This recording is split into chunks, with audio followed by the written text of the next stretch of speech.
En este vídeo os vamos a enseñar para qué sirve y cómo utilizar la opción Zonas, existente en las pestañas Envolvente térmica e Instalaciones, en la parte inferior izquierda de estas pestañas, justo debajo del árbol de objetos. Esta opción permite ordenar y agrupar los datos introducidos en las diferentes pestañas, en función de las zonas que el certificador decida crear en el árbol de objetos. En el caso de las instalaciones, la definición de zonas puede resultar útil. Para comenzar la explicación, lo primero de todo es abrir el programa C3X, aparecerá la ventana donde hay que elegir el tipo de edificio a calificar. En este caso nos es indiferente, pero vamos a elegir gran terciario. Una vez abierto el programa, abrimos uno de los ejemplos que trae instalados. Pulsamos sobre el desplegable Seleccionar archivo y dentro de ejemplos vamos a seleccionar el ejemplo número 4, gran terciario.cex. Hay que recordar que no es obligatoria la creación de zonas en los certificados energéticos, salvo en el caso de que existan dispositivos de regulación de la iluminación por el nivel de la iluminación natural, caso en el que es obligatorio definir el edificio como gran terciario. En el resto de casos, la creación de las zonas se limita a un tema meramente organizativo.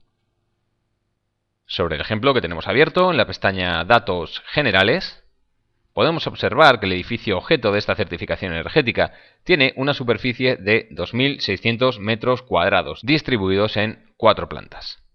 Vamos a hacer la suposición de que se trata de un hotel u hostal con la siguiente distribución. En planta baja se trataría de una zona pública que dispone, por un lado, de una zona representativa de 500 metros cuadrados, que contiene el hall, la recepción, la cafetería y una tienda, y por otro lado el resto de la planta, que contiene una zona de actividades que además tiene una zona de gimnasio, una zona recreativa, etcétera. Todo ello con una superficie de 150 metros cuadrados. El resto de plantas se encontrarían ocupadas por las habitaciones del hotel. Esta distribución en zonas la introducimos al programa de la siguiente manera. En la pestaña Envolvente térmica o en la de Instalaciones, sería indiferente, pulsamos sobre el botón Zonas, que aparece justo en la parte inferior del árbol de objetos. Aparece esta ventana emergente donde vamos a introducir las zonas. La primera zona que vamos a definir, en este caso zona pública, con elemento raíz edificio objeto y superficie habitable asociada 650 metros cuadrados. Así que en el nombre de la zona la nombramos como zona pública, elemento raíz edificio objeto y superficie habitable 650 metros cuadrados. Pulsamos aceptar y vemos que aparece en el árbol de objetos. Repetimos la operación para la zona privada. Lo nombramos como zona privada, elemento raíz edificio objeto y la superficie en este caso será de 1950 metros cuadrados. Vemos que en el árbol se coloca justo debajo de zona pública. Esta es la primera clasificación que realizaremos, pero a su vez la zona pública la vamos a dividir en dos. Una zona representativa que contenía, como hemos dicho, hall, recepción, cafetería y tienda de 500 metros cuadrados y una zona de actividades con gimnasio, zona recreativa, etcétera, de 150 metros cuadrados. Para ello, pulsamos sobre el botón Zonas. Y en este caso, en la ventana emergente que nos aparece, introducimos el nombre de la zona como zona representativa. Como elemento raíz, al estar dentro de la zona pública, seleccionamos zona pública. Y en superficie habitable 500 metros cuadrados. Pulsamos sobre el botón aceptar y vemos que nos aparece en el árbol, pero en este caso dependiendo de la zona pública. Volvemos a repetir la operación para añadir la zona de actividades. Veremos que si seleccionamos zona pública y pinchamos en zonas, en la ventana emergente ya aparece como elemento raíz definido la zona pública. Pero recordamos que se puede hacer como anteriormente lo hemos hecho, seleccionándola directamente desde el desplegable. El nombre de la zona en este caso sería zona de actividades. Y la superficie 150 metros.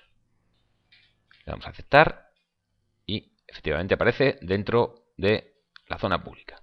Hasta aquí la explicación de cómo se crean diferentes zonas dentro de un mismo edificio. El por qué se crean, como ya hemos comentado anteriormente, se trata en la mayoría de los casos de un aspecto meramente organizativo y la razón para ello puede deberse a una diferencia en las características constructivas entre una zona y otra o una diferencia en las instalaciones. Imaginemos un colegio en el que existen dos edificios diferentes, independientes y construidos en fases distintas. El primero se trata del colegio en sí mismo y el segundo se trata de un comedor construido posteriormente.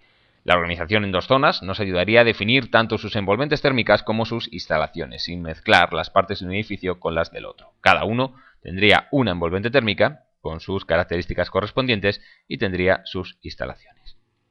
Sobre el ejemplo que tenemos abierto vamos a explicar cómo utilizar las zonas. Así que permanecemos aquí en esta pestaña de envolvente térmica y observamos que se trata de un edificio rectangular, independiente y bastante sencillo. En este caso no merecería la pena separar la envolvente térmica en las diferentes zonas, pero vamos a hacerlo para mostrar cómo se realiza. Lo normal sería haber creado primero las zonas y luego ir introduciendo la envolvente térmica sobre la zona que le corresponda. Pero como estamos utilizando un ejemplo ya creado, tenemos que adaptarnos a lo que tenemos. Así que vamos a empezar por lo más sencillo, que sería el suelo. Seleccionamos suelo en el árbol de objetos. El suelo está claro que se encuentra dentro de la zona pública. Por lo tanto, lo seleccionamos, como decíamos, y en el apartado zona elegimos zona pública. Pulsamos sobre modificar. También es bastante obvio que la cubierta forma parte de la zona privada. Así que seleccionamos cubierta y en zonas seleccionamos zona privada. Le damos a modificar. De esta manera veremos que justo dentro de zona pública encontramos suelo y zona privada cubierta. El resto de elementos son más complejos dado que se encuentran en ambas zonas. Por ejemplo, la fachada noroeste, que mide 50 por 12 metros, ocupa tanto la zona pública como la zona privada. Por ello deberíamos borrar las cuatro fachadas, sus componentes, ventanas y puentes térmicos y crearlas de nuevo, pero vamos a hacerlo solo con la fachada noroeste. Así que pulsamos sobre ella, como hemos hecho, y seleccionamos borrar. En la ventana de aviso confirmamos que queremos borrar y directamente queda eliminada. La nueva fachada noroeste la vamos a dividir en dos partes, la que ocupa la zona pública de 50 por 3 metros y la que ocupa la zona privada de 50 por 9 metros. Para ello seleccionamos muro de fachada y en el nombre ponemos fachada noroeste pública, cuya longitud sería 50 metros y su altura 3 y la zona pública. Y el resto de características la dejaríamos por defecto. Una vez hecho todo esto, pulsamos en añadir. Aquí lo vemos dentro del árbol en el apartado zona pública. Con la fachada noroeste privada haríamos lo mismo. Cambiamos el nombre por fachada noroeste privada con longitud 50, altura 9. Zona privada y el resto de características por defecto. Pulsamos en añadir y aparece incluida dentro de la zona privada. Habría que repetir este proceso tantas veces como fachadas tengamos y también para las ventanas y puentes térmicos, pero por no dilatarnos más pasamos directamente a la pestaña Instalaciones para ver cómo se aplican las zonas en esta pestaña.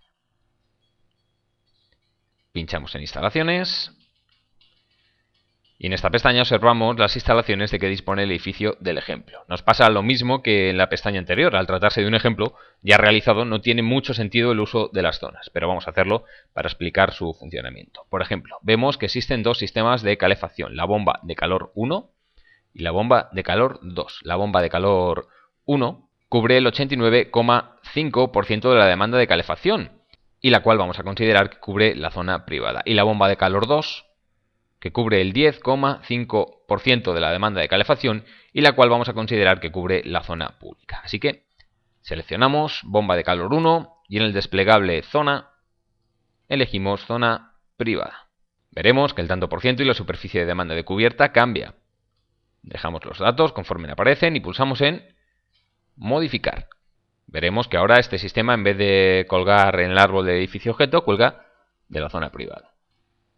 Habría que hacer lo mismo con la bomba de calor 2, pero con zona pública.